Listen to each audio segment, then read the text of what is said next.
বন্ধুরা মিলে রাস্তার পাশে খোলা মাঠে ক্রিকেট খেলছিলাম। তখন বিজয় বলল, সৌরভ, তুই তো দেখি ব্যাটিং করতে পারিস না, তুই বোলিং কর। আসলে সত্যি আমি তেমন ব্যাটিং করতে পারি না, তবুও বললাম আরেকটা বল কর, এটাই লাস্ট চান্স। ওকে, আশিক বল কর। দেখ, এবার আশিকের বলে একটা ছক্কা মারবই। দেখা যাবে। আশিক বল মারলো, আমি চোখ বুজে দিলাম একটা শট। চোখ খুলে দেখি সবাই আমার দিকে চেয়ে আছে। আমি কিছু বুঝলাম না, তাই আশিককে জিজ্ঞাসা করলাম, কি রে তোরা এভাবে তাকিয়ে আছিস কেন? ভাই, আজকে তো কি শট দিলি! আমার বল কেউ আজ পর্যন্ত টাচ করতে পারলো না, আর তুই ছক্কা মেরে দিলি। আসলে আজ পর্যন্ত আশিকের বলে কেউ 4 পর্যন্ত মারতে পারিনি। ভালো বোলিং করতে পারে আশিক, কিন্তু আজকে কিভাবে তার বল ছক্কা মারলাম নিজেও জানি না। ভাই, আমি নিজেও জানি না কিভাবে মারলাম তোর বল। চল বলটা নিয়ে আসি। বল কোথায় গিয়ে পড়েছে? ওই যে রাস্তার দিকে। চল। তারপর হাতে ক্রিকেট ব্যাটটা নিয়েই বল খুঁজতে গেলাম রাস্তার দিকে। গিয়ে দেখি একটা মেয়ে বলটা হাতে নিয়ে গাড়িতে হেলান দিয়ে দাঁড়িয়ে আছে। তারপর আমি আর আশিক মেয়েটার কাছে গেলাম, গিয়ে বললাম, এই যে ম্যাডাম, বলটা দেন। তাহলে এটা তোদের বল? জি, এটা আমাদের ক্রিকেট বল। এখন দেন। দিতে পারি, একটা শর্তে। কি সত্য? এই গাড়ির গ্লাস ভেঙে গেছে তোদের ক্রিকেট বলটা লেগে, এখন এটা ঠিক করে দিতে হবে, না হলে বল পাবে না। দেখুন, আমরা তো ছোট ছোট ছেলে, আমরা এত টাকা কোথায় পাবো? আর আমরা তো ইচ্ছে করে বলটা এদিকে মারিনি। হয়েছে, আর নাকামো করতে হবে না, এই নে বলটা। আর যেন রাস্তার পাশে এরকম খেলা করতে না দেখি। আমি বলটা হাতে নিয়ে বললাম, ধন্যবাদ। ঠিক আছে, আর এই এলাকার পুলিশ স্টেশনটা কোন দিকে? আমরা তো বললাম আমরা ইচ্ছে করে বলটা মারিনি। ভয় পাস না, আমি কিছু করব না। তাহলে থানায় কেন যাবেন? আমি ট্রান্সফার হয়ে নতুন এসেছি এখানে। তার মানে আপনি পুলিশ? সত্যি কথা বলবো, ছোটবেলা থেকে আমি পুলিশকে ভয় পাই। এখন বলো কোন দিকে থানা? সোজা গিয়ে ডান দিকে যাবেন, তারপর আবার সোজা যাবেন, পরে বাঁ দিকে গেলেই পেয়ে যাবেন আপনার থানা। এত ঘুরিয়ে পেঁচিয়ে রাস্তা আমি বুঝতে পারবো না, তার চেয়ে তুই আমার সাথে চল। আমি আমি যেতে পারবো না, আমার কাজ আছে, অন্য কাউকে নিয়ে যান। গাড়িতে উঠো। আশিক আমার কানের কাছে মুখ এনে বলল, ম্যাডামের সাথে যা, না হলে পরে আমরা এখানে আর খেলতে পারবো না। কানে কি ফিসফিস করছিস? তাড়াতাড়ি গাড়িতে উঠো। আমিও আর কিছু বললাম না, চুপ করে থাকাটাই বুদ্ধিমানের কাজ। পুলিশদের বিশ্বাস নেই, কি না কি করে তাদের কথা না শুনলে, তাই চুপচাপ গাড়িতে উঠে পড়লাম। গাড়ি আপন গতিতে চলেছে, আমি মেয়েটার পাশে চুপচাপ বসে আছি, কোনো কথাই বলছি না। আর মেয়েটা গাড়ি ড্রাইভিং করছে। নীরবতা ভেঙে মেয়েটা আমাকে জিজ্ঞেস করলো, এখনো আমাকে ভয় পাচ্ছিস? না। তাহলে চুপচাপ বসে আছিস কেন? এমনি। আচ্ছা, তোর নাম কি? সৌরভ। আর আপনার? মায়া। আচ্ছা, তুই কোন ইয়ারে? মাস্টার্স কমপ্লিট করেছি, এখন বাড়িতেই থাকি। তোর পরিবারে কে কে থাকে? মা, বাবা, বোন আর আমি। ও। এভাবে গল্প করতে করতে থানায় এসে পৌঁছালাম। তারপর আমি গাড়ি থেকে নেমে নিজের বাসার উদ্দেশ্যে হাঁটা ধরলাম। তখন মায়া ডাক দিল আর বলল, আগামীকালকে থানায় আসিস। ঠিক আছে বলে চলে আসলাম সোজা বাসায়। দরজার সামনে এসে কলিং বেল বাজালাম। মা এসে দরজা খুলে দিল। ভিতরে গিয়ে সিঁড়ি দিয়ে রুমের দিকে যাব, তখন বাবা বলল, আজকাল তো দেখি মেয়েদের সাথে ভালোই ঘোরাফেরা হচ্ছে।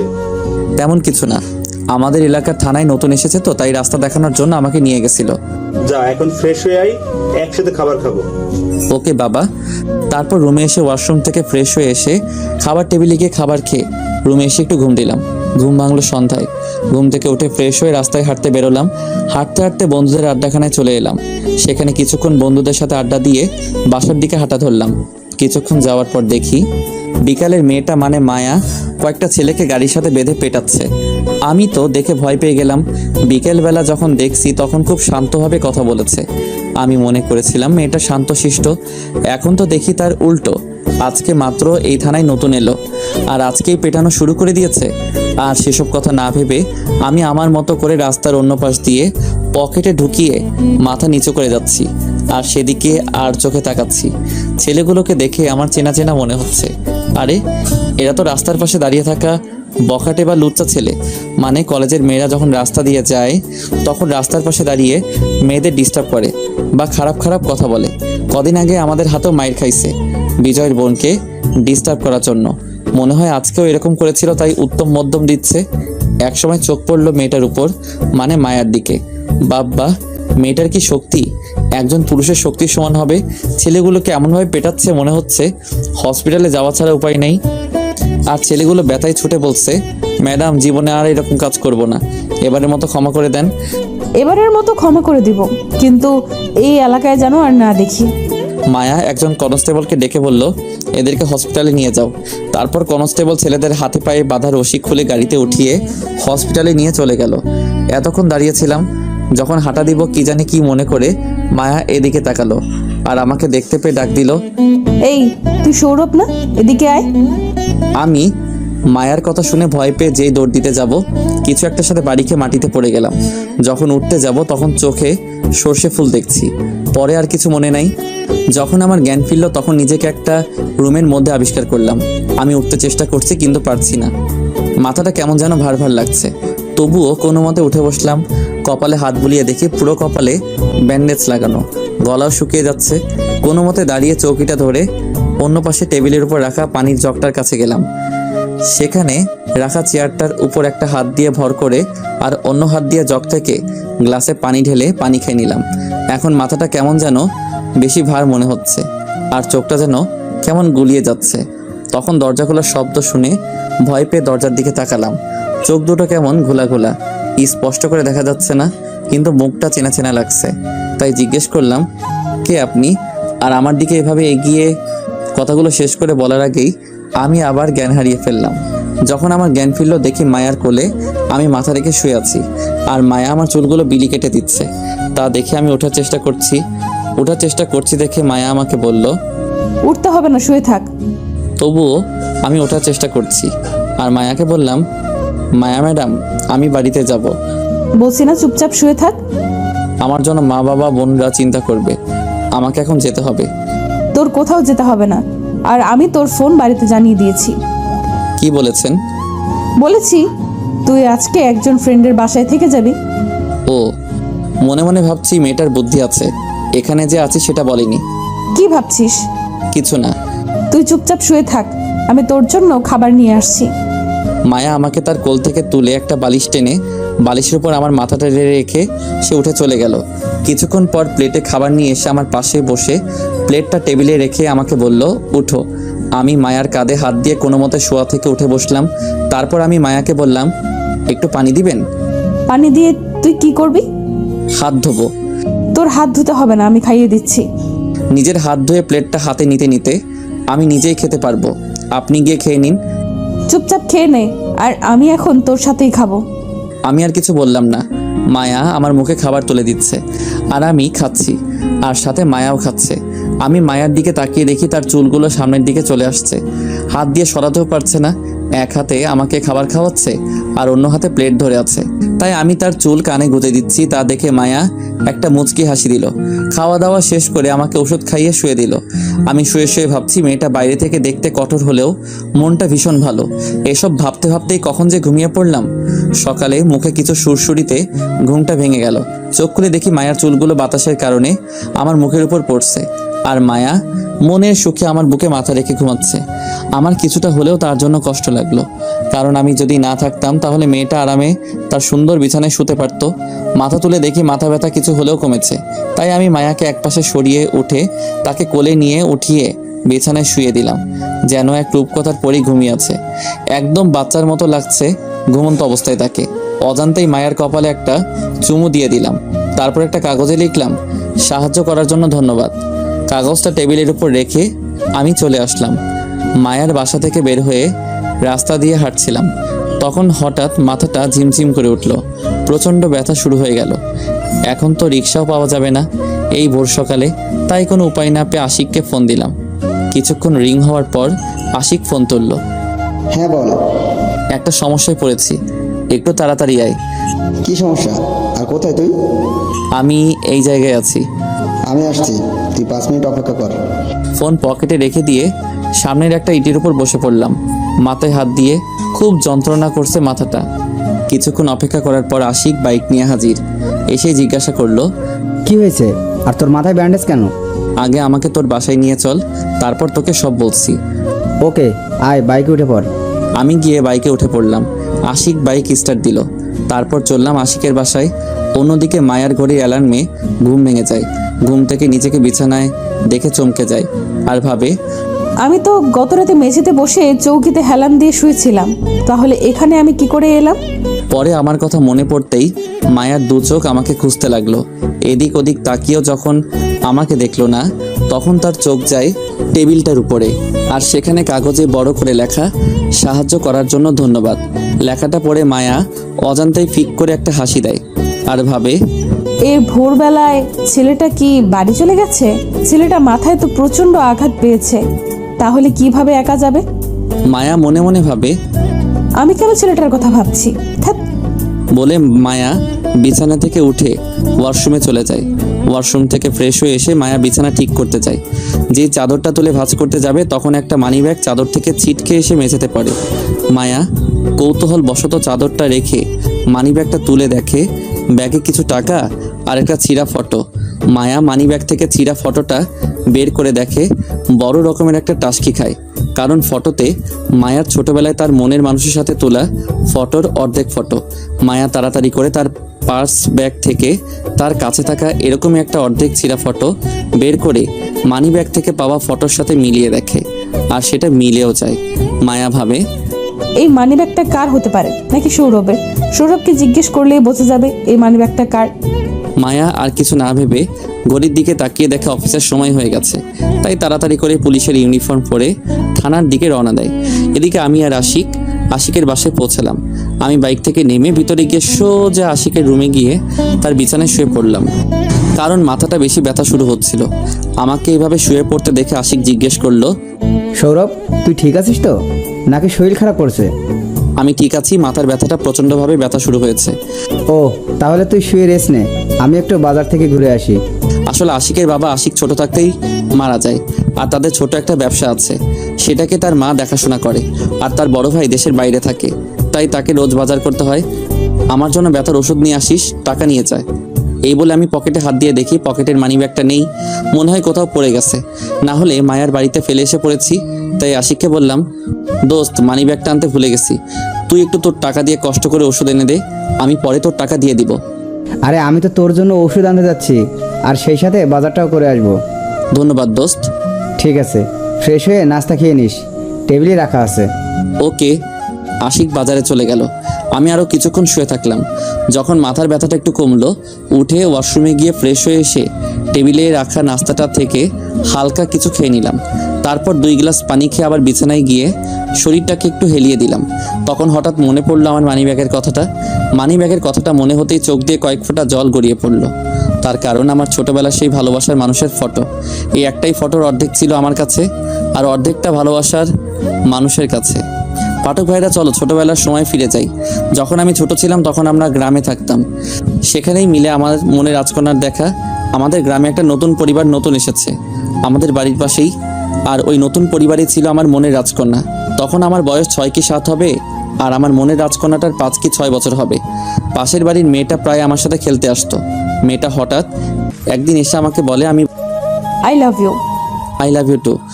তখন কি আর আই লাভ ইউ মানে বুঝতাম, তাই আমিও বলে দিয়েছিলাম। একদিন তো দুজন এক হয়ে একটা মেলা দেখতে চলে গিয়েছিলাম জমানো টাকাটা নিয়ে।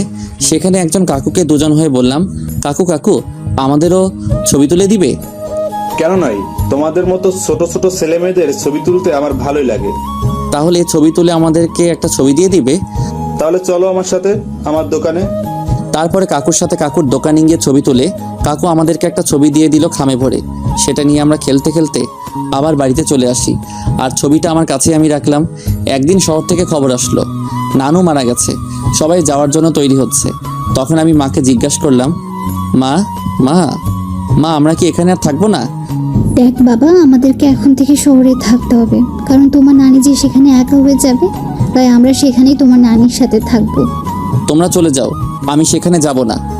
দেখ বাবা, এরকম করে না, তাছাড়া এখানে আমরা মাঝে মাঝে বেড়াতে আসবো। তাহলে আমি যাব। এই তো আমার ছেলে। তারপর আমি আমার আর তার ছবিটা নিয়ে তার বাড়িতে গেলাম। দেখি সে তাদের বাগানে খেলছিল। আমি তার কাছে গিয়ে বললাম, আমরা চলে যাচ্ছি, আর এখানে আসবো না। তখন সে কান্না করে বলে, সেখানে গেলে আমাকে ভুলে যাবে না তো? তার জন্য এই ছবির অর্ধেক তুমি রাখো আর অর্ধেক আমার কাছে থাকবে। তারপর ছবিটা ছিঁড়ে আমার ছবিটা তার কাছে আর তার ছবিটা আমার কাছে রাখলো। যখন আমরা শহরে চলে যাচ্ছিলাম তখন সে খুব কান্না করেছিল, আমিও করেছিলাম। যখন আমি বড় হতে লাগলাম বুঝতে পারতে লাগলাম তাকে আমি ভালোবেসে ফেলেছি। পরে যখন আমি বড় হয়ে তাকে নিতে গ্রামে আসলাম, এসে শুনি তারা নাকি এখান থেকে চলে গেছে। সেদিন আমি খুব কেঁদেছিলাম তার জন্য। তারপর থেকে আমি তার ছবি নিয়েই বেঁচে আছি। যাক, এখন বর্তমানে আসি। শুয়ে শুয়ে ছবিটার কথা ভাবছি আর চোখের জল ফেলছি। ছবিটা আমি হারিয়ে ফেললাম না তো? তখন মনে পড়লো মায়ার কথা। সেখানে মনে ছবিটা পড়েছে। আমাকে সেখানে তাড়াতাড়ি যেতে হবে। যেই উঠে দরজা খুলে সামনে তাকিয়ে আমি অবাক, কারণ দরজার সামনে মায়া দাঁড়িয়ে আছে আর মায়ার পিছনে দেখি আশিক দাঁড়িয়ে আছে। আমি মায়াকে জিজ্ঞেস করলাম, ম্যাডাম আপনি এখানে? তুই চলে আসবি কেন এত সকালে? আর আমাকে বলার প্রয়োজন মনে করলি না? আপনি ঘুমাচ্ছিলেন তাই আর ডাকিনি। তুই দরজায় দাঁড়িয়ে আছিস কেন? ভেতরে যেতে দিবি না? ও, আমি তো ভুলেই গেছিলাম। মায়া রুমের ভিতরে গিয়ে একটা চেয়ারে বসে আর আমি আশিককে গিয়ে আস্তে করে জিজ্ঞেস করি, কোথা থেকে নিয়ে আসলি? বাজারে দেখা হয়েছিল আর আমাকে জিজ্ঞেস করে সৌরভ কোথায়, দেখেছি কিনা। তাই আমি বললাম সৌরভ তো আমাদের বাড়িতেই আছে। তারপর তো আমার সাথেই এলো। ও, ওখানে কি ফিসফিস করছিস তোরা? কিছু না। তাহলে এদিকে আয়। তখন আশিক বলল, তোরা গল্প কর, আমি বাজারগুলো দিয়ে আসি। বাজার থেকে সোজা রুমে এসেছিল তাই। এই বলে আশিক নিচে চলে গেল। আমি বিছানায় গিয়ে বসলাম। তখন মায়া জিজ্ঞাসা করলো, ওষুধ খেয়েছিস? না, মাথা ব্যথা কি কমেছে? কিছুটা কমেছে। এই নে ওষুধগুলো খেয়ে নে। মিথ্যে বললাম, অথচ ব্যথা এখনো আছে। তার পার্শ্ব ব্যাগ থেকে কিছু ট্যাবলেট বের করে আমার হাতে দিতে দিতে আমিও কিছু বললাম না, কারণ মাথা ব্যথাটা বেড়েই চলেছে। তাই ট্যাবলেটগুলো নিয়ে খেয়ে নিলাম।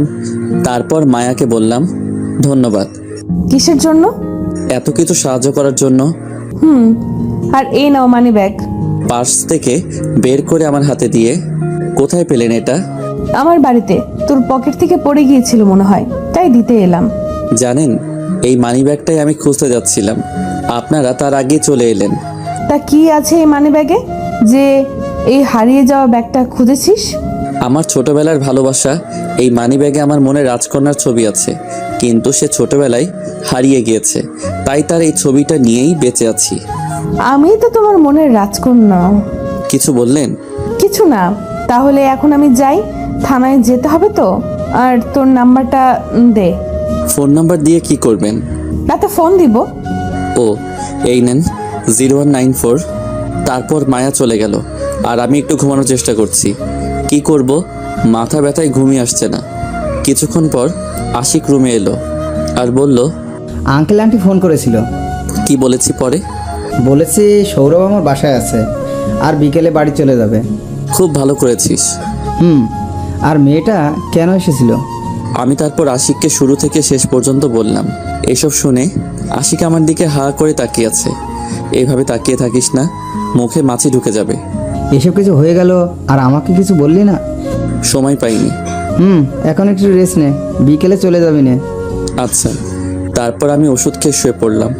ঘুম ভাঙলো আশিকের ডাকে। সৌরভ, এই সৌরভ, উঠে পড়, অনেক বেলা হলো, খাবার খেয়ে নে। আমি উঠে ফ্রেশ হয়ে খাবার খেয়ে নিলাম।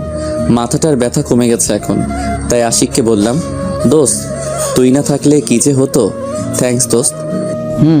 কমেছে মাথা ব্যথাটা? কমে গেছে দোস্ত, এখন বাড়ি চলে যাই, পরে আবার মা বাবারা আমার জন্য চিন্তা করবে। চল, আমি তোকে বাইকে করে বাসায় দিয়ে আসি। ঠিক আছে। তারপর আমি আশিকের সাথে বাইকে করে বাসায় চলে এলাম। আমি বাইক থেকে নেমে আশিককে বললাম, ভিতরে আয়, চা খেয়ে যাবি? না দোস্ত, আজকে থাক, অন্য একদিন আসবো, তুই এখন রেস্ট নে। এই বলে আশিক চলে গেল। বাসার দরজার কাছে গিয়ে কলিং বেল বাজালাম। মা এসে দরজা খুলে দিল আর আমাকে দেখে জিজ্ঞেস করলো, তোর মাথায় কি হয়েছে? ব্যান্ডেজ কেন? তেমন কিছু না, ওই একটু পড়ে গিয়ে কেটে গেছে। দেখে চলতে পারিস না? আয় ভেতরে আয়। আমি ভিতরে গিয়ে ওয়াশরুম থেকে ফ্রেশ হয়ে নিলাম। তারপর রুমে গিয়ে বিছানায় শরীরটা একটু এলিয়ে দিলাম আর হাতে ফোনটা নিয়ে একটু ফেসবুকে ঢুকলাম। অনেক দিন ধরে ফেসবুকে ঢোকা হয় নাই। নোটিফিকেশন চেক করছিলাম, তখন দেখি আমার ছবিতে কেউ কমেন্ট করেছে। আইডির নাম ছোটবেলার ভালোবাসা। কমেন্ট বক্সে ঢুকে দেখি ওই আইডি থেকে লিখেছে সো সুইট জানো। আমি তো দেখে অবাক, এটা আবার কে হতে পারে? যে আমাকে জানু বলছে। আইডির প্রোফাইল চেক করে দেখি আইডিটা কোনো মেয়ের আইডি। আমি রিপ্লাই দিলাম, কে আপনার জানু, আর আপনি কি আমাকে চিনেন নাকি? এটা লিখেই ফেসবুক থেকে বের হয়ে গেলাম। শুয়ে শুয়ে ছোটবেলার আমার মনের রাজকন্যার ছবিটা মানিব্যাগ থেকে বের করে দেখছিলাম। তখন মা আমার রুমে এসে বলল, খেতে আয়। আমি ছবিটা হাতে নিয়ে বললাম, মা আমি আশিকদের ওখানে খেয়ে এসেছি। ও, আরেকটা কথা, সন্ধ্যে একটু বাজারে যেতে পারবি? তুমি বাজারের লিস্টটা রেডি করে রেখো। ওকে। তারপর মা চলে গেল। আমি আবার আমার মনের রাজকন্যাটার ছবির দিকে তাকিয়ে ভাবছি, কোথায় হারিয়ে গেলে তুমি? তোমাকে আমি কিভাবে খুঁজবো? এসব ভাবতেই চোখ থেকে কয়েক ফোঁটা জল গড়িয়ে পড়লো। তখন পাশে থাকা ফোনটা বেজে উঠলো। ফোনটা তুলে দেখে অচেনা নাম্বার, তাই রিসিভ করলাম না। বারবার কল করছে, তাই বাধ্য হয়ে কলটা রিসিভ করলাম। হ্যালো সৌরভ, জি, আপনি কে আর আমাকে কিভাবে চেনেন? আমি মায়া। এবার চিনতে পারছিস? কেন ফোন করেছেন? কি করছিস এখন? শুয়ে আছি। আপনি? এখনো থানায় আছি। ভাত খেয়েছিস? আপনি? আর শোন, আগামীকাল সকালে থানায় আসিস। কেন, আমি কি কিছু করেছি? না, তোকে একটু দরকার আছে। ঠিক আছে। এই বলে ফোনটা কেটে দিলাম। তারপর হাতে থাকা ছবিটা আমার মানিব্যাগে রেখে বিছানা থেকে উঠে ফ্রেশ হয়ে ড্রয়িং রুমে গেলাম। দেখি মা একা বসে বসে টিভি দেখছে। আমি মাকে জিজ্ঞাসা করলাম, মা বাবা কোথাও গেছে নাকি? মনে হয় পাশের বাড়িতে গেছে কিছু বই আনার জন্য। ও, মা একটু খাবার বেড়ে দাও তো, খিদা লাগতেছে। তুই বস, আমি খাবার নিয়ে আসছি। মা বসা থেকে উঠে খাবার টেবিলে গিয়ে প্লেটে খাবার বেড়ে আনলো। আমার পাশে বসে আমার মুখের দিকে খাবার তুলে বলল, খেয়ে নে। আমিও ভালো ছেলের মতো খেতে লাগলাম। মা ভাত খাওয়াচ্ছে আর আমি খাচ্ছি। আসলে জানেন পাঠক ভাইরা, মায়ের মতো করে কেউ আপনাকে ভালোবাসবে না। সব সময় সন্তানের ভালো মন্দ সব দিক থেকেই খেয়াল রাখে। আপনি যখন কোনো গোপন কিছু মায়ের সামনে লুকাবেন, মা ঠিক সেটা বুঝে ফেলবে। আর আপনার চেহারা দেখে বুঝে ফেলবে আপনি কষ্টে আছেন নাকি ভালো। শুধু মায়েরাই বুঝে সন্তানদের কষ্ট। এর জন্যই বলি, মায়েদের মন সবার থেকে আলাদা। যাক, এবার গল্পে আসি। আমার চোখ দিয়ে জল গড়িয়ে পড়ল। তাদেরকে দেখে মা জিজ্ঞেস করলো, কাঁদছিস কেন? তোমার মতো কেউ হয় না মা। এই পৃথিবীতে তুমি সবসময় সন্তানের পাশে থাকো। এই জন্য আবার কাঁদতে হয়? এখন ছাড়, খাবারটা খেয়ে নে। তারপর খাওয়া শেষ করে মাকে বললাম, দাও লিস্টটা, বাজারে যাব। মা বাজারের লিস্টটা ও টাকা দিল। সেটা নিয়ে আমি বাজারে গেলাম। বাজারে গিয়ে লিস্টে যা কিছু ছিল সব নিয়ে নিলাম। বাজার থেকে যখন ফিরছিলাম তখন পিছন থেকে কেউ ডাকছিল, তাই পিছনে ঘুরে দেখি দিয়া। একই সাথে কলেজে পড়েছিলাম, সেই থেকে আমাকে চিনে। দিয়া আমার কাছে এসে জিজ্ঞাসা করলো, কেমন আছিস সৌরভ? এই তো ভালোই, তুই? ভালো।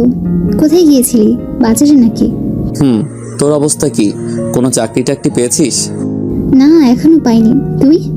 না, চলো হাঁটতে হাঁটতে কথা বলি। চল। তারপর দুজন গল্প করতে করতে হাঁটছি। কিছু দূর যাওয়ার পর সামনে তাকিয়ে দেখি মায়া জিপ গাড়ি নিয়ে দাঁড়িয়ে আছে। তাকে দেখে আমি তো ভয় শেষ। আসলে পুলিশরা সন্ধ্যায় বা যে কোনো সময় একটা ছেলে একটা মেয়ে রাস্তায় দেখলেই ভাবে ছেলেরা মেয়েদের ডিস্টার্ব করছে। আমি দিয়াকে বললাম, তাহলে আজ যাই, পরে আবার দেখা হলে জমি আড্ডা দিব। এখন তাড়াতাড়ি যেতে হবে, মা আমার জন্য অপেক্ষা করছে, মনে হয় রান্না করার জন্য। ঠিক আছে, বাই, আবার দেখা হবে। দিয়ার কাছ থেকে বিদায় নিয়ে বাড়ির উদ্দেশ্যে রওনা দিলাম। এদিক ওদিক না তাকিয়ে সোজা হাঁটা শুরু করলাম, মাথা নিচু করে। কিছু দূর যাওয়ার পর কিছু একটার সাথে ধাক্কা খেলাম। মাথা তুলে সামনে তাকিয়ে অবাক, সামনে মায়া দাঁড়িয়ে আছে। মনে হয় মায়ার সাথে ধাক্কা খেয়েছি। মায়া আমার দিকে রাগী চোখে তাকিয়ে আছে। সেটা দেখে আমি আরও ভয় পেয়ে গেলাম, কারণ যেভাবে তাকিয়ে আছে যেন কাঁচাই চিবিয়ে খেয়ে ফেলবে। তখন আমি সরি বলে পাশ কাটিয়ে আসছিলাম, তখন মায়া আমার হাতটা ধরে ফেললো। আমি তো ভয় শেষ, কি না কি করে। পুলিশদেরকে আমার একদম বিশ্বাস নেই। তখন মায়া জিজ্ঞেস করলো, মেয়েটা কে? তখন আমি বললাম, আমার কলেজ লাইফের ফ্রেন্ড। ও, আর একটা কথা বলি, মনে রেখো, আর কোনো মেয়ের সাথে কথা বলতে যেন না দেখি। কেন? মেয়েদের সাথে কথা বললে কি হবে? আর তাছাড়া আপনিও তো একটা মেয়ে। আমি ছাড়া অন্য মেয়ের সাথে কথা বলবি না, ঠিক আছে? আর যদি দেখি তাহলে একেবারে লকআপে ভরে দিব। কেন? আমার ইচ্ছা। ও, এখন সরেন, বাড়িতে যেতে হবে। আয়, আমি তোকে গাড়িতে করে বাসায় পৌঁছে দিয়ে আসি। আমি যেতে পারবো। বেশি কথা বলিস কেন? গাড়িতে ওঠ। যেতে চাইছিলাম না, মায়ার জোরাজোরিতে যেতে হলো। তারপর গাড়িতে উঠে পড়লাম। গাড়ি গতিতে চলছে, আমি চুপ করে বসে আছি।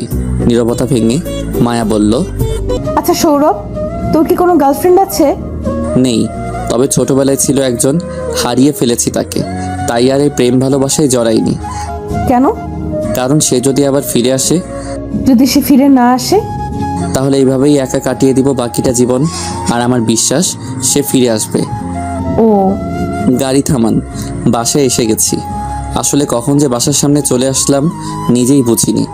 এটা তোদের বাসা? চলেন, চা খেয়ে যাবেন। না, আজকে থাক, পরে একদিন আসবো। এই বলে আমি বাসার ভিতরে চলে যাচ্ছিলাম, তখন আবার মায়া ডাক দিয়ে বলল, আগামীকাল রেডি থেকো, ঘুরতে যাব। ঠিক আছে। তারপর আমি ভিতরে চলে গেলাম। গিয়ে মায়ের কাছে বাজারটা দিয়ে ওয়াশরুমে গিয়ে ফ্রেশ হয়ে নিলাম। রুমে এসে ফোন হাতে নিয়ে একটু ফেসবুকে ঢুকলাম। কিছুক্ষণ নিউজ ফিডে স্ট্যাটাস দেখার পর একটা মেসেজ আসলো, ছোটবেলার ভালোবাসা নামের আইডি থেকে। আমি মেসেজটা চেক করে দেখি, লিখেছে, কি করছো জান? মেসেজটা পড়ে তো আমি অবাক, কারণ এসব মেসেজ তো আমাকে কেউ দিবে না। তাই আমি রিপ্লাই দিলাম, কে আপনি, আর আমাকে জান টান এসব কি বলছেন? তখন আবার মেসেজ আসলো, রিপ্লাই দিল, তুমি আমার জান, বুঝলে? আর আমাকে তুমি চিনবা না, বুঝছো? আমি মেসেজটা সিন করে আর রিপ্লাই দিলাম না। রিপ্লাই দিলেই যত জান টান, বাবু সোনা, তামা, লোহা ইত্যাদি বলবে, তার চেয়ে বরং রিপ্লাই না দিলেই ভালো। তারপর ফেসবুক থেকে বের হলাম, কিছুই ভালো লাগছে না। যা বিজয়কে ফোন দিয়ে দেখি। বিজয়কে ফোন দিলাম, রিং হওয়ার কিছুক্ষণ পর রিসিভ করলো। কি করছিস? এই তো এখন মাত্র খাবার খেয়ে আসলাম। তুই কি করছিস? এই তো শুয়ে আছি। শোন, আগামীকালকে জনি মামার দোকানে চলে আসিস, কথা আছে। ঠিক আছে, আশিকদেরও বলে দিস। Okay, good night. To you.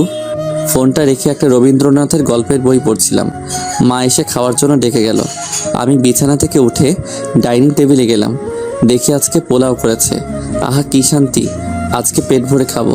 এই যে পাঠকরা, আমাকে পেটুক ভাববেন না, খেতে চাইলে চলে আসেন। ও, আপনারা তো আমার বাসার ঠিকানা জানেন না। ঠিক আছে, কোনো ব্যাপার না, এখন তো ডিজিটাল যুগ, আমি আপনাদের জন্য বিকাশে পাঠিয়ে দিব, কেমন? আম্মু, আজকে পোলাও রান্না করেছো? সাথে গরুর মাংস। মা, আমার তো গন্ধগুলো শুকেই জিভে জল চলে আসছে, তাড়াতাড়ি দাও। দেখ পাগল ছেলের কারবার, হাত ধুয়ে নে, আমি খাবার বেড়ে দিচ্ছি। আমি হাত ধুয়ে নিলাম। আমি মাকে জিজ্ঞেস করলাম, মা, বাবা কোথায়? আজকে একসাথে খাবো। তখন বোন সাথে ছিল আর বলল, ওয়াশরুমে গেছে, চলে আসবে এক্ষুনি। বলতে না বলতেই বাবা হাজির। তখন বাবা বলল, কি কথা হচ্ছে শুনি মাসেলের? কিছু না। মা খাবার বেড়ে দিল, সবাই মিলে খাচ্ছি। একসময় বাবা বলল, সৌরভের মা, আজকে রান্নাটা কিন্তু একদম টেস্টি হয়েছে। কি বলিস সৌরভ? মা আজকে যা রেঁধেছে না, কি বলবো, তোমার রান্নার তুলনা হয় না। হয়েছে হয়েছে, আর পাম দিতে হবে না, চুপচাপ খেয়ে নে। আজকে যদি এখানে নিঝুম থাকতো তাহলে আরো ভালো হতো। ও, আপনাদের তো বলাই হয়নি আমার বোনের নাম। কোনো ব্যাপার নয়, এখন বলছি। বোনের নাম নিঝুম, হোস্টেলে থাকে, ছোট থেকেই হোস্টেলে থাকে। আমি মাসে মাসে যাই তাকে দেখতে, সেও আসে যখন কলেজ ছুটি হয়। প্রতিদিনই ফোন করে। খুব মজা হতো। হ্যাঁ, কেমন আছে, ঠিকমতো খায় কিনা কে জানে। মা তুমি চিন্তা করো না তো, নিঝুম ঠিকই আছে। তাছাড়া আর কয়েকদিন পরই তো তাদের কলেজ ছুটি হবে। ও, তার ছুটি হলে তাকে নিয়ে আসিস, কতদিন ধরে দেখি না। কলেজ ছুটি হলে সৌরভ নিয়ে আসবো নে। এখন খাও তো। ঠিক আছে মা, মাংসের ঝোলটা একটু দাও তো। প্লেটটা এদিকে দে, তোমারও কি কিছু লাগবে? পোলাওটা একটু দাও। এই নাও। তারপর খাওয়া দাওয়া শেষ করলাম। শেষ করে ড্রয়িং রুমে এসে সোফায় বসলাম, টিভি দেখতে লাগলাম। টিভিতে সিআইডি দেখছি, আমার ভালোই লাগে। আর মাঝে মাঝে পোগো চ্যানেলে একটা কার্টুন হয়, টিটো। খুব মজার একটা, ছোট ছেলের মাথায় এত বুদ্ধি। তবে এখন সিআইডি দেখছি। যখন নিঝুম আসে তখন আর এসব দেখা হয় না, কারণ রিমোট তার কাছে থাকে। আর আপনারা জানেনই তো, মেয়েদের সিরিয়াল দেখার নেশা। কি কি চ্যানেল জানি আছে, ও মনে পড়েছে, স্টার জলসা, কালার্স বাংলা, জি টিভি। আমার তো মাঝে মাঝে ইচ্ছা এই চ্যানেলটা কেন যে দিয়েছে, যারা দিয়েছে তাদেরকে গিয়ে ধরে পুষটাই। কি একটা চ্যানেল, দিন নাই রাত নাই সিরিয়াল চলে। কিছুক্ষণ টিভি দেখার পর রুমে গেলাম, খুব ঘুম পাচ্ছিল। রুমে গিয়ে ফোনটা হাতে নিয়ে দেখি মায়া ফোন দিয়েছে। আমি কল ব্যাক করতে যাব, তখন আবার কল আসলো, রিসিভ করলাম। হ্যালো, আপনি যে নাম্বারে ফোন করেছেন তা এখন ব্যস্ত আছে। আজকে মনটা ফুরফুরে, তাই একটু মজা করে বললাম। তাছাড়াও আজকে কেন জানি তার সাথে মজা করতে মন চাচ্ছে। মজা করবি না আমার সাথে? কেন, আপনি কি পাগল যে আপনার সাথে মজা করব? এটা আমি কি বললাম? জিভে কামড় কাটলাম। কি, তুই আমাকে পাগল বললি? এই যা, এ তো দেখি রেগে যাচ্ছে। এখন কি করি? পুলিশ তো পাগলই, সারাদিন অন্যের পিছনে দৌড়ায়। এই যা, কি বলতে গিয়ে কি বলে ফেলেছি। কি বললি তুই? অন্যের পেছনে সারাদিন দৌড়ায়, তাই না? এখন থেকে তোর পেছনে লেগে থাকবো। না মানে আমি বলতেছিলাম পুলিশরা আসামিদের পিছনেই দৌড়ায়। এখন পাম মারা হচ্ছে? পাম কেন মারতে যাব? আগামীকাল থেকে তোর পেছনেই লাগবো, দেখে নিস। আমি তো মজা টুট টুট করে ফোনটা কেটে দিল। একরাশ ভয় নিয়ে শুয়ে পড়লাম, কারণ যেভাবে রেগে কথা বলছে, আগামীকাল কি না কি করে। আগামীকাল সত্যি কি আমার পিছনে লাগবে? যদি লাগে আমার তো জীবনটাই তামা তামা হয়ে যাবে। এসব ভাবতে ভাবতে ঘুমিয়ে পড়লাম। সকালে মায়ের ডাকে ঘুম ভেঙে গেল। ঘুম থেকে উঠে ফ্রেশ হয়ে হালকা কিছু নাস্তা করে বিজয়ের সাথে দেখা করতে গেলাম। বাসা থেকে বের হয়ে রাস্তা দিয়ে যাচ্ছি, তখন দেখি মায়া জিপ নিয়ে দাঁড়িয়ে আছে। আমি দেখেও না দেখার মতো করে চলে আসলাম। কিছু দূর যাওয়ার পর পিছনে তাকিয়ে দেখি মায়া জিপ নিয়ে আমার পিছনেই আসছে। মনে মনে ভাবছি, সত্যি মনে হয় আমার পিছনে লাগছে। গতকাল কেন যে ওই কথা বলতে গেলাম, শালা এখন নিজের কথাই নিজে ফেঁসে গেছি। আমি সেদিকে পাত্তা না দিয়ে আমার গন্তব্যের দিকে এগিয়ে চলছি। আমি বিজয়ের দেওয়ার ঠিকানায় গেলাম, দেখি আশিকরাও এসেছে। আমি তাদের জিজ্ঞেস করলাম, কি কেন ডেকেছি সেখানে? না মানে তোদের একটু হেল্প দরকার, তাই তোদের এখানে ডেকেছি। কিসের জন্য হেল্প লাগবে তোর আবার? নাকি কোনো সমস্যায় পড়েছিস? না তেমন কিছু না, শুধু ওই আর কি। কি ওই করছিস, ভালো করে বল। না মানে আমি একটা মেয়েকে ভালোবাসি, কিন্তু মেয়েটা জানে না, তো তাকে কিভাবে আমার ভালোবাসার কথা বলবো। আরে মামা, তুই আবার কোন মেয়ে প্রেমে পড়লি? ওই যে আমাদের কলেজের প্রিন্সিপালের মেয়ে আছে না, সে। আরে তুই প্রিয়ার কথা বলছিস? হুম। আর কোনো মেয়ে পেলি না তুই? তাকেই তোর পছন্দ হলো? আসলে মেয়েটা আমাদের সাথেই পড়তো একই কলেজে। আর একটা বিষয়, মেয়েটা প্রিন্সিপালের মেয়ে। মেয়েটা খুব ভালো, কিন্তু ওই প্রিন্সিপালটাই যত খিটখিটে স্বভাবের আর রাগীও বটে। একবার তো প্রিয়াকে কে যেন ডিস্টার্ব করেছিল। ছেলেটাকে একেবারে কলেজ থেকে বের করে দিয়েছে। ছেলেটা হাতে পায়ে ধরেও ছাড় পেল না। যাক, সেসব কথা পরে গল্পে আসি। মনে হয় বেচারা মরা শখ হয়েছে। এই বলে সবাই হেসে দিল। আমি বললাম, এই তোরা থাম, কিভাবে বিজয়কে হেল্প করা যায় চিন্তা কর। আমার কথা শুনে সবাই চুপ হয়ে গেল। তখন আশিক বলল, আমার মাথায় একটা বুদ্ধি এসেছে। কি? বলে ফেল দেখি। যখন প্রিয়া এই রাস্তা দিয়ে যায় তখন সামনে গিয়ে বলে দিবি, আমি তোকে ভালোবাসি। আইডিয়াটা কেমন দিলাম? ভালোই দিয়েছিস। হঠাৎ চোখ গেল রাস্তার দিকে, দেখি প্রিয়া আর তার বান্ধবীদের সাথে কোথায় যেন যাচ্ছে। তা দেখে আমি বিজয়কে বললাম, বিজয় দেখ সামনে। কি? প্রিয়া। কোথায়? ওই যে সামনে। তারপর বিজয় সামনে তাকিয়ে প্রিয়াকে দেখে, তারপর আমাকে বলে, সৌরভ গিয়ে বলে দে না আমি যে তাকে ভালোবাসি। তুই ভালোবাসিস আর আমি গিয়ে বলবো আমি পারবো না, তুই যা। জানা দোস্ত, তুই যা চাইবি তাই দিব, প্লিজ দোস্ত। ঠিক আছে, কিন্তু যা চাইবো দিতে হবে কিন্তু। ওকে। তারপর আমি প্রিয়ার কাছে গেলাম। আমাকে দেখে প্রিয়া জিজ্ঞেস করলো, আরে শৌফিক, কেমন আছিস? ভালোই, তুই? ভালো। কোথাও যাচ্ছিস নাকি? বান্ধবীদের সাথে একটু ঘুরতে বেরিয়েছি। ও প্রিয়া, তোর সাথে কিছু কথা ছিল, একটু সাইডে আয় তো। তার বান্ধবীদের থেকে কিছু দূরে এসে বলল, কি বলবি বল। আসলে হয়েছে কি, বিজয় নাকি তোকে ভালোবাসে। এই কথাটা বিজয় বলতে বলল, তাই তোকে বললাম। তাই নাকি? সে কোথায়? ওইদিকে। তাই তোরা এখানে একটু থাক, আমি আসছি। তারপর আমাকে সাথে নিয়ে বিজয়ের কাছে গেল। রাস্তা পার হওয়ার সময় কিছু দূরে দেখি মায়া গাড়ি নিয়ে দাঁড়িয়ে আছে আর আমার দিকে রাগী চোখে তাকিয়ে আছে। কি জানি কেন এরকমভাবে তাকিয়ে আছে কে জানে। অবশেষে রাস্তা পার হলাম। প্রিয়া বিজয়ের কাছে গিয়ে একটা ঠাস করে চড় মারলো। আমরা তো দেখে অবাক, কেন চড় মারলো? আর এদিকে বেচারা বিজয় গালে হাত দিয়ে প্রিয়াকে জিজ্ঞেস করলো, মারলে কেন? কেন বাবু, ভালো লাগেনি? না। ওই শালা, তুই আমাকে ভালোবাসিস, তুই নিজে না গিয়ে অন্যকে পাঠাস কেন? তো কি করব, তোর বাবার ভয়েই তো বলতে পারি নাই। ভয় পেলে আমাকে ভালোবাসতে পারবি? না। এবার আমাকে প্রপোজ কর দেখি। প্রিয়ার কথা শুনে বিজয় অবাক হয়ে বলল, তার মানে তুমি আমাকে ভালোবাসো? কলেজ থেকেই। তাহলে বলনি কেন? হারানোর ভয়ে বলিনি, যদি তুমি না বলে দিতে। তাই?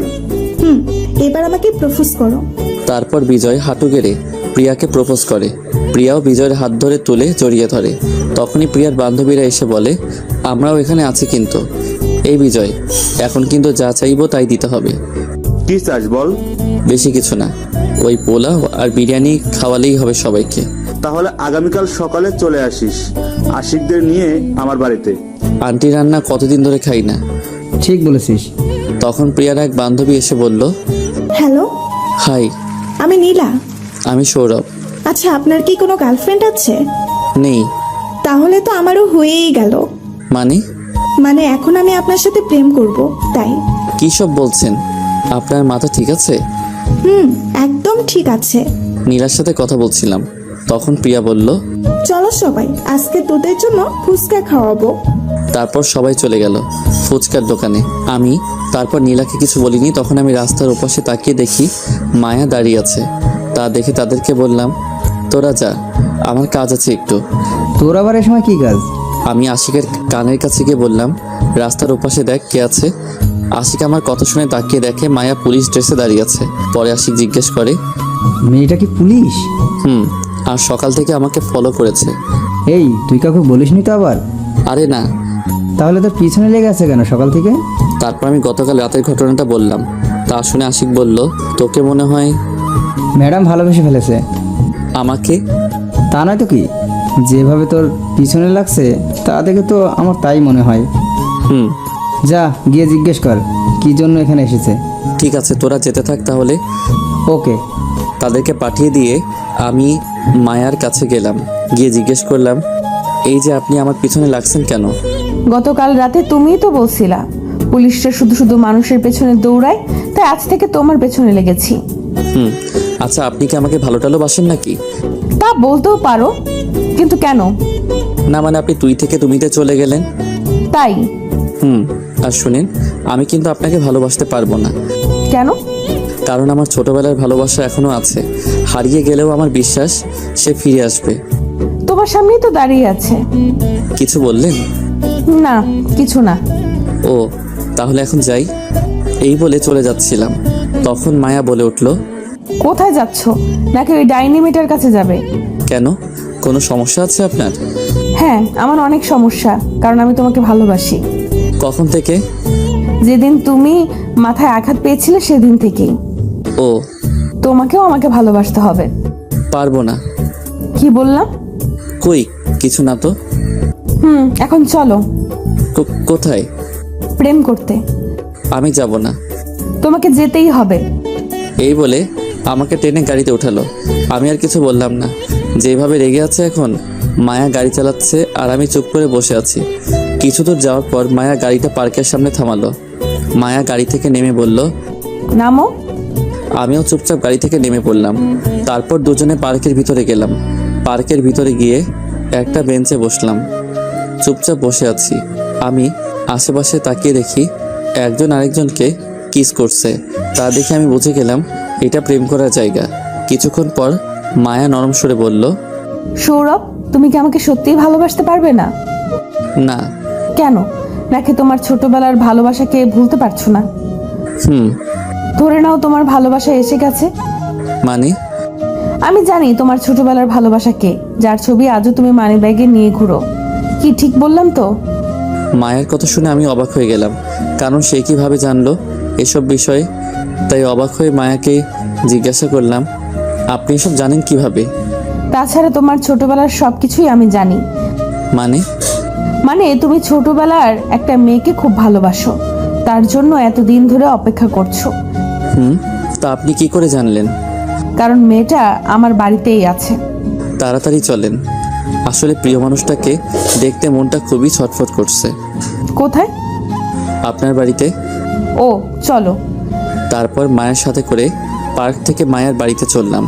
মায়ার বাড়িতে পৌঁছে আমি গাড়ি থেকে নেমে তাড়াতাড়ি মায়ার বাসার ভিতরে গেলাম।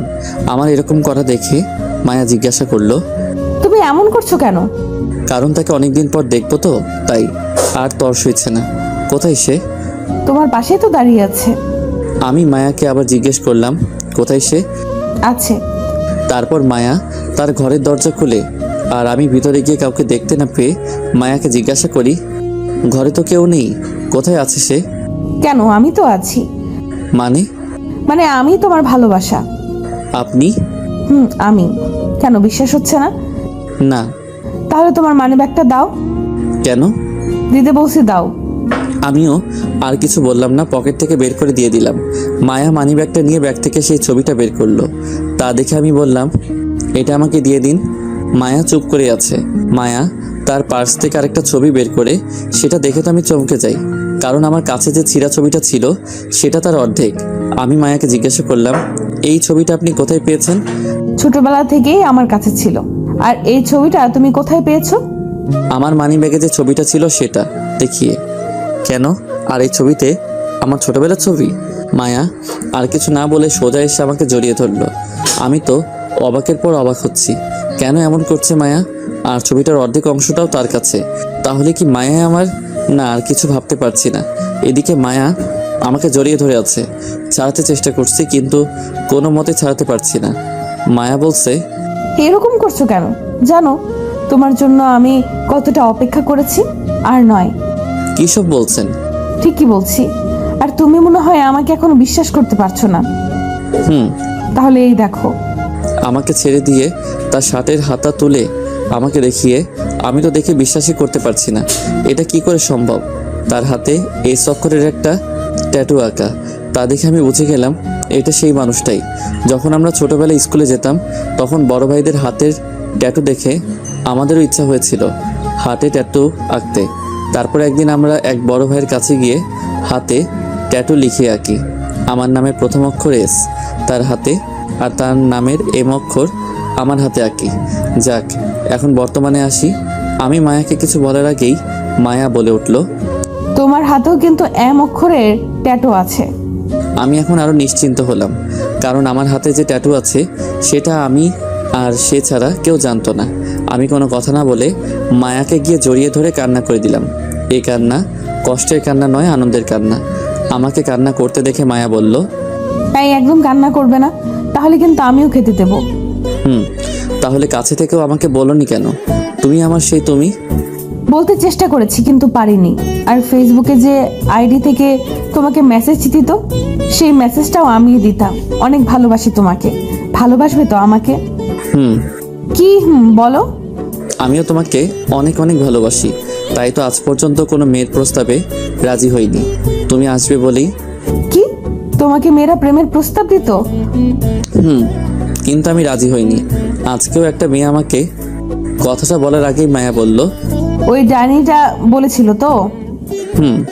যারা যারা আমার বরকে প্রেমের প্রস্তাব দিয়েছে তাদের এক একটাকে তো আমি হাজতে ভরবো। আমি মুচকি মুচকি হাসি দিয়ে তার দিকে তাকিয়ে আছি। রাগলে তার গাল দুটো কেমন যেন লাল হয়ে যায়, আর তাকে দেখতেও তখন খুব সুন্দর লাগে। আমার হাসি দেখে মায়া জিজ্ঞেস করলো, এই তুমি হাসছো কেন? না মানে এই যে তুমি বর বললে তাই। এই কারণে তুমি হাসছো? তাছাড়া তুমি তো আমার বরই হবে, তাই না? হব? আমি তো বিয়ে করে ফেলেছি, তাহলে কিভাবে তোমার বর হব? তো তুমি বিয়ে করেছো? এই যা, মনে হয় কান্না করে দিবে। আমি তাকে কাছে টেনে এনে বললাম, তুমি কান্না করছো কেন? মায়া নিজেকে ছাড়াতে ছাড়াতে বলল, ছাড় আমাকে, ছাড়। তুমি এখন অন্য কারো। আমি আর কিছু না বলে দুহাত দিয়ে মায়াকে জড়িয়ে ধরে তার গোলাপি মিষ্টি ঠোঁটে আমার ঠোঁট ডুবিয়ে দিলাম। আহা, সে কি ফিলিংস বলে বোঝাতে পারবো না। এদিকে মায়া ছুটার জন্য আমার বুকে কিল ঘুষি দিতে লাগলো। আমিও কি ছাড়ার পাত্র? অবশেষে না পেরে চুপ করে রইল। প্রায় 10 মিনিট পর ছেড়ে দিলাম। দুজনেই হাঁপাচ্ছি। এক পর্যায়ে মায়া বলল, তুমি এটা কি করলে? কই কি করছি? তুমি আমাকে কিস করলে। হবু বউকে কিস করবো না তো কাকে করবো শুনি? কে তোমার বউ? আর তুমি তো বিয়ে করেছো, তোমার বউকেই গিয়ে কিস করো, আমাকে করছো কেন? আমি তাকে শক্ত করে জড়িয়ে ধরে বললাম, আমি তো শুধু তোমাকে রাগানোর জন্য মিথ্যা বলেছিলাম, আর তুমি সেই সিরিয়াসভাবে নিলে? তোমাকে ছাড়া আমি কি কাউকে বিয়ে করতে পারি? আমাকে রাগাতে খুব ভালো লাগে, তাই না? তোমাকে রাখতে দেখলে খুব সুন্দর লাগে। তাই? হুম, খুব ভালোবাসবে তো আমায়? অনেক অনেক ভালোবাসবো। এইভাবে আমাদের হারিয়ে যাওয়া প্রেম ফিরে এলো, আর আমাদের প্রেম শুরু হয়ে গেল 1 মাস পর। আজ আমার আর মায়ার বিয়ে। বিয়েটা পারিবারিকভাবেই হচ্ছে। দুই পরিবারের খুশিতেই আমাদের বিয়ে হচ্ছে। ছেলেপুলেরা দৌড়াদৌড়ি করছে। আমি বসে আছি আমার রুমে। সকাল থেকে মায়াকে দেখেনি, তাই তাকে দেখতে মনটা ছটফট করছে। কি করব বল, ভাবিরা তার কাছে যেতেই দেয় না। কিছুক্ষণ পর বাবা রুমে এসে আমাকে ডাক দিয়ে গেল। স্টেজে যেতে কাজী নাকি এসে গেছে। আমি রুম থেকে বের হয়ে স্টেজে গিয়ে বসলাম। একা একা বসে আছি। শালার বন্ধুগুলোকে দেখি বসে ময়দা মাখা সুন্দরী মেয়ে দেখছে। আমার বউকে আবার বলিনি, কিন্তু আমার বউ যথেষ্ট সুন্দরী আছে, ময়দা মাখার দরকারই নেই। এই কথা পাঠক ভাইয়েরা আমার বউকে বলবেন না আবার। কিছুক্ষণ পর মায়াকে আমার পাশে বসিয়ে দিল, আর কাজী বিয়ের কাজটা শুরু করে দিল। অবশেষে বিয়ের কাজ সম্পূর্ণ হলো। এখন প্রায় রাত 10টা বাজে, আর আমি বাথরুমের দরজার সামনে দাঁড়িয়ে আছি। আমাকে দরজার সামনে দাঁড়িয়ে থাকতে দেখে ভাবিরা জোর করে আমাকে রুমের ভিতরে ঢুকিয়ে দিয়ে দরজাটা বাইরে থেকে বন্ধ করে দিল। রুমের ভিতরে গিয়ে বিছানার কাছে গেলাম। দেখি মায়া ইয়া বড় লম্বা ঘোমটা দিয়ে বসে আছে। আমি ঘোমটা তুলে তাকে দেখে আবার ক্রাশ খাইলাম আর কি। তারপর মায়াকে বললাম, চলো বাসর করি আমরা। আমার এই কথাটা হঠাৎ বলাতে মায়া চমকে উঠে বলল, সবার সামনে? কেউ তো নেই। নেই মানে? তোমার পাঠকরা তো দেখছে, তাদের সামনে আমার লজ্জা করে না বুঝি? ওরে আমার লজ্জাপতি বউরে।